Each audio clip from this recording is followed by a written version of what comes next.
എല്ലാവരെയും യൂപ്ലാന്റ്സ് എന്ന യൂട്യൂബ് ചാനലിലേക്ക് സ്വാഗതം ചെയ്യുന്നു. അലക്കേഷ്യ ആമസോണിക്ക എന്ന ചെടിയെയാണ് ഇന്ന് നിങ്ങൾക്ക് പരിചയപ്പെടുത്തുന്നത്. ഇത് അരേസ്യ എന്ന കുടുംബത്തിൽപ്പെട്ട ഒരു ചെടിയാണ്. ഇത് നമ്മുടെ ചേമ്പിനത്തിൽപ്പെട്ട ഒരു സസ്യം തന്നെയാണ്. അടിഭാഗത്ത് കിഴങ്ങാണുള്ളത്. ചേമ്പിനത്തിൽപ്പെട്ടതിനാൽ ഇത് അലക്കേഷ്യ എന്ന്. ആമസോൺ വനാന്തരങ്ങളിൽ കാണപ്പെട്ടിരുന്ന ചെടികളായതിനാലാണ് ഇത് ആമസോണിക്ക എന്ന് പേര് വരാൻ കാരണം. ഇത് കൂടുതലായി കണ്ടുവന്നിരുന്നത് തായ്ലൻഡ്, ഫിലിപ്പീൻസ്, ഇന്തോനേഷ്യ എന്നിവിടങ്ങളിലാണ്. അതുകൂടാതെ ഉഷ്ണമേഖല മഴക്കാടുകളിലും ഇത് കൂടുതലായി കണ്ടുവരുന്നുണ്ട്. ആഫ്രിക്കൻ മാസ്ക് പ്ലാന്റ് അല്ലെങ്കിൽ ആമസോണിയൻ എലിഫന്റ് ഇയർ എന്നും അറിയപ്പെട്ടു വരുന്നുണ്ട്.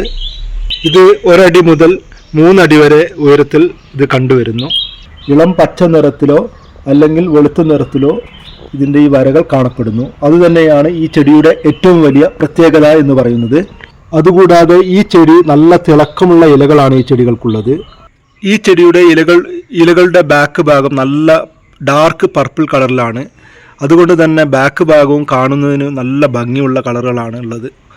ഡാർക്ക് പർപ്പിൾ കളർ നിങ്ങൾക്ക് കാണും മനസ്സിലാവും. അലക്കേഷ്യ ആമസോണിക്കയുടെ ഈ കളർ തന്നെയാണ് ഇതിൻ്റെ ഏറ്റവും വലിയ ആകർഷണീയത. ഈ ചെടിക്ക് നേരിട്ടുള്ള സൂര്യപ്രകാശം ആവശ്യമില്ലാത്ത ഒരു ചെടിയാണ്. ഇതിൻ്റെ പരിപാലന രീതികൾ എന്ന് പറയുന്നത് അധികം സൂര്യപ്രകാശം ആവശ്യമില്ല. ഇത് തണുത്ത കാലാവസ്ഥ അധികം ഇഷ്ടപ്പെടുന്ന ഒരു ചെടിയാണ്.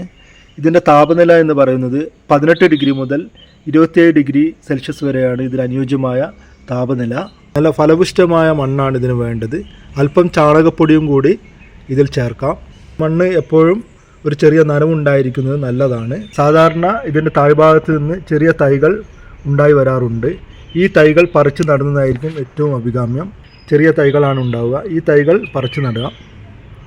അടിഭാഗത്തുള്ള കിഴങ്ങ് ഉൾപ്പെടെ അത് പറിച്ച് നടണം. ഈ ചെടിയിൽ അധികം വെള്ളം കെട്ടി നിൽക്കാൻ പാടില്ല. വെള്ളം വാർന്നു പോകാൻ പാകത്തിലുള്ള ചെടിച്ചട്ടിയിലായിരിക്കണം ഇത് നടേണ്ടത്. നടുമ്പോൾ ശ്രദ്ധിക്കേണ്ട പ്രധാന ടിപ്പ് എന്ന് പറയുന്നത് നടുമ്പോൾ അധികം മണ്ണിൽ താഴ്ത്തി നടാതിരിക്കാൻ ശ്രദ്ധിക്കുക. കാരണം മുളകൾ പെട്ടെന്ന് വളരാൻ സാധ്യത. നടുമ്പോൾ ഇതിൽ കൂടുതൽ ചകിരിച്ചോറും ഇലകൾ ഉൾപ്പെടുത്താൻ വേണ്ടി ശ്രദ്ധിക്കുക. ഇലകൾ മഞ്ഞ നിറമാവുകയാണെങ്കിൽ അത് അമിത ജലസേചനം കൊണ്ടാണെന്ന് മനസ്സിലാക്കുക. അപ്പോൾ ജലസേചനം കുറയ്ക്കുക. ഇലകൾ ഉണങ്ങുകയാണെങ്കിൽ വെള്ളത്തിൻ്റെ കുറവാണ്. വരണ്ട മണ്ണാണെങ്കിൽ പെട്ടെന്ന് ഇലകൾ ഉണങ്ങാൻ സാധ്യത വളരെ അധികമാണ്. വളപ്രയോഗം ആഴ്ചയിൽ ഒരിക്കൽ ചെറിയ വെള്ളത്തിൽ വളങ്ങൾ കലക്കി ചെറിയ രീതിയിൽ ഒഴിക്കുന്നത് നല്ലതാണ്. വളങ്ങൾ അമിതമായാൽ ചെടികൾ നശിച്ചു പോകാൻ സാധ്യത വളരെ കൂടുതലാണ്. ചെടി ആവശ്യമുള്ളവർ ഇതോടൊപ്പം ചേർത്തിട്ടുള്ള വാട്സാപ്പ് നമ്പറിൽ മെസ്സേജ് അയക്കാവുന്നതാണ്. Thanks for watching.